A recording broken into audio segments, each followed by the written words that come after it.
आज भी वहां पे दुर्योधन की एक ऐसी आवाज सुनाई देती है कि मैं अपने अपमान का बदला जरूर लूंगा। कृष्ण, तुम तो जानते हो, तुमको तो सब पता है कि कौन अधर्म कर रहा है और कौन धर्म। और यही है कि तुम उन लोगों के साथ हो और मैं अकेला हूँ।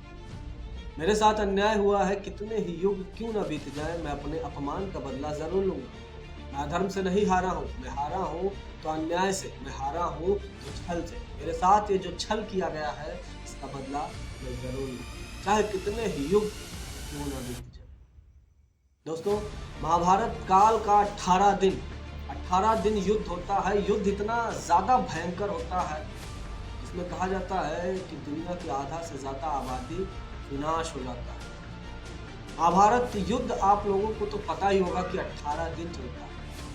तो दोस्तों, आप लोगों को दुर्योधन की आत्मा के बारे में बताने से पहले ये बता दें दुर्योधन की मृत्यु कैसे होती है।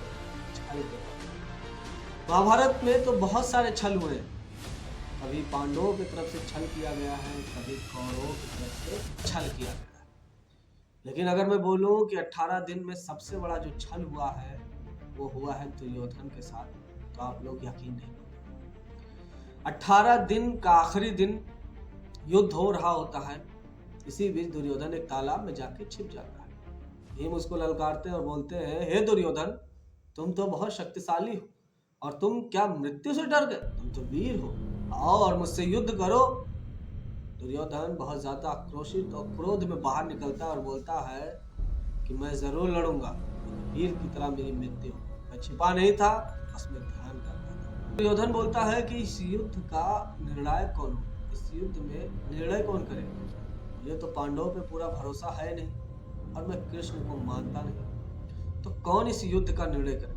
पांडव और कौरव ये मिलकर डिसाइड करते हैं कि इस युद्ध का निर्णय जो लेगा वो लेंगे भगवान कृष्ण के बड़े भाई बलराम जी। यह होता है कि इस युद्ध में शरीर के नीचे कोई वार नहीं करेगा, शरीर के ऊपर ही वार करेगा। और दुर्योधन को यह पता था कि शरीर के नीचे वार करना छल है और यह छल होगा नहीं।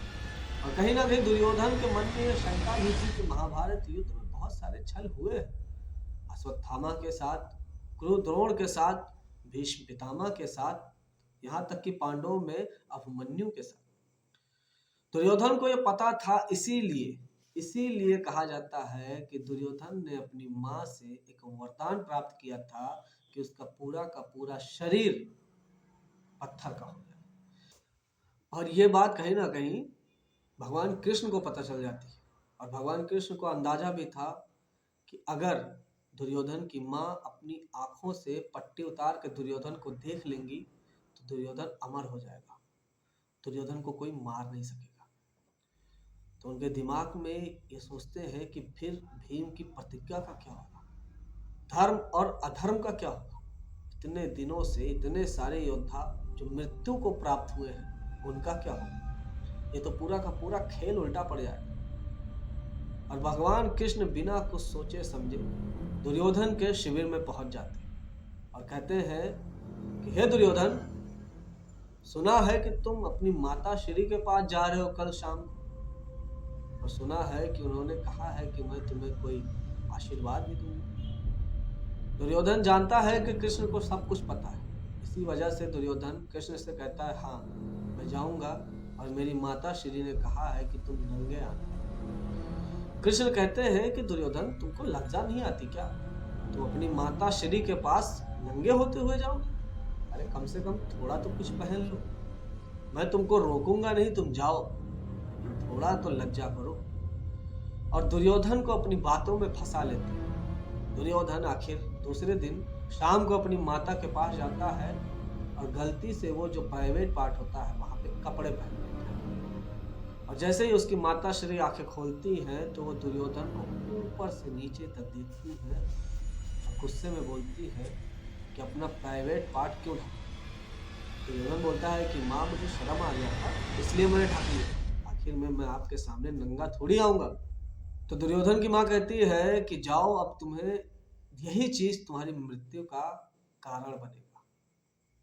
मैं तो सोची थी कि तुमको पूरा ऊपर से नीचे देख लूंगी तो मेरा मेहनत सफल हो जाएगा और तुम अमर हो जाओगे, तुम्हारा पूरा का पूरा शरीर पत्थर का हो जाएगा। दुर्योधन को समझ में आ जाता है कि भगवान कृष्ण ने उसके साथ एक और छल कर दिया, एक और धोखा कर दिया, अपनी बातों में फंसा। फिर भी दुर्योधन सोचता है कि अगर मेरा भीम के साथ युद्ध होगा तो मुझे पैर के नीचे तो वो मारेगा नहीं, क्योंकि युद्ध में ये जायज नहीं है। ये सोचकर वो तालाब में जाके छिप जाता है। फिर भीम आते हैं, उसको बुलाते हैं, और बुलाने के बाद दोनों का गदा युद्ध आरंभ हो जाता है। और गदा युद्ध में एक नियम होता है कि कोई पैर के नीचे तुमको मार नहीं सकेगा, क्योंकि ये नियम के खिलाफ होता है। दुर्योधन और भीम का बहुत ही भयानक युद्ध शुरू हो जाता है, जिसमें दुर्योधन कहा जाता है कि भीम के ऊपर बहुत ज्यादा हावी हो गए थे। यहाँ तक कि भीम अब समझ चुके थे कि दुर्योधन को हरा पाना नामुमकिन है, क्योंकि दुर्योधन को जहां भी मारते थे पत्थर का होता था। और दुर्योधन जब भीम को मारता था तो भीम अधमरे हो जाते थे, क्योंकि दुर्योधन बलशाली भी बहुत ज्यादा था, भीम से भी ज्यादा। और ऊपर से अपनी माता का जो अमरता का आशीर्वाद पाया था वो अलग। भगवान कृष्ण को ये चिंता होती है कि भैया ये तो नीचे होता नहीं है, और दुर्योधन मरेगा नहीं तो अधर्म पे धर्म जीतेगा नहीं, और धर्म जीतेगा नहीं तो इतने सारे योद्धाओं की मृत्यु बर्बाद हो जाएगी, इतने सारे लोगों का जो विनाश हुआ है ये बेकार चला जाएगा। भगवान कृष्ण इशारों ही इशारों में भीम से कहते हैं कि दुर्योधन का जंघा तोड़ दो, दुर्योधन का जंघा तोड़ दो। और भीम इशारों इशारों में समझ जाते हैं और वो दुर्योधन के दोनों जंघा तोड़ देते हैं, और दुर्योधन जमीन पे गिर जाता है। वहीं पे दुर्योधन के आंखों में क्रोध और आंखों से आंसू दोनों आ रहे थे। वो सोच रहा था कि आखिर में इतना छल कौरवों के साथ ही क्यों, पांडवों के साथ क्यों। फर्क इतना था कि एक तरफ कौरव थे, एक तरफ भगवान कृष्ण स्वयं थे। धर्म और अधर्म वहीं पे आ जाता है। दुर्योधन कहता है कृष्ण तुम तो भगवान हो, तुमको तो सब पता है, फिर भी मेरे साथ इतना बड़ा छल क्यों? आखिर में तुम युद्ध में मुझे हरा नहीं सकते थे, इसलिए मेरे साथ छल क्यों? मैं अपने अपमान का बदला जरूर लूंगा, चाहे जितना ही युग क्यों ना बीत जाए, चाहे जितना ही समय क्यों ना हो जाए, मैं आऊंगा और अपने अपमान का बदला जरूर लूंगा। तभी से कहावत है दोस्तों कि दुर्योधन की आत्मा आज भी कुरुक्षेत्र में भटकती है, रोती है, चिल्लाती है, चीखती है कि हे कृष्ण, जो अपमान तुमने मेरे साथ किया है मैं इसका बदला जरूर लूंगा। कहते हैं दोस्तों वहां के स्थानीय लोग, वहां के गांव वाले अक्सर वहां पे एक लंबी चौड़ी शख्स की आकृति, वहां पे एक लंबा चौड़ा शख्स आए दिन देखा जाता है रात के समय। कहते हैं कि वहां पे युद्ध और गदा की आवाज रोज सुनाई देती है। वहां पे चीखें तो सुनना आम बात है, लेकिन दुर्योधन की चीख वहां पे अलग है। पैर को घसीटते हुए, जिसके दोनों जंघे टूटे हुए होते हैं, वहां पे घूमता है और चिल्लाता है कि मेरे अपमान का बदला जरूर लूंगा, जो मेरे साथ छल किया गया है इसका बदला मैं जरूर लूंगा। और जब सुबह होती है तो वहां के गांव वाले जब वो देखते हैं तो वहां पे दो पैर टूटा हुआ, रगड़ा हुआ वो निशान दिखाई देता है, और आवाज तो सुनाई ही देती है, लेकिन डर के मारे वहां पे कोई नहीं जाता है। भाई आत्मा है, कुछ भी हो सकता है। कि 400-500 साल पहले कहावत तो ये भी है कि एक साधु ने दुर्योधन की आत्मा से बात तक की। एक साधु जो गीता का पाठ करते हुए कहीं जा रहे होते हैं, तभी वही एक पीपल वृक्ष के नीचे कुरुक्षेत्र में बैठ के आराम करने लगते हैं। आराम करते करते शाम हो जाती है, और शाम होते होते रात हो जाती है। रात में वो थोड़ा सोना और विश्राम करना, और रात हो जाती है तो वो सोने लगते हैं। तभी तालाब से निकल के एक लंबी कद काठे का जो शरीर पे कवच पहना हुआ होता है बाहर आता है और कहता है कि तुम कौन हो और यहाँ गीता का पाठ क्यों कर रहे हो? साधारण सा इंसान हूँ जो भगवान कृष्ण का पाठ कर रहा होता हूँ, गीता का पाठ कर रहा हूँ, लेकिन आप कौन है और इतनी रात को, और आपके पैरों में क्या? वो शख्स कहता है कि मैं दुर्योधन हूँ। जिस गीता का तुम पाठ कर रहे हो मैं अपने आंखों से देख चुका हूँ, इसे कानों से सुन चुका हूँ, मेरे अपमान का बदला मैं जरूर लूंगा। ये कहते हुए, चिल्लाते हुए, चीखते हुए, अपना दोनों पैर रगड़ते हुए फिर से वो उसी तालाब में चला जाता है, और वो साधु वहां से चला जाता है।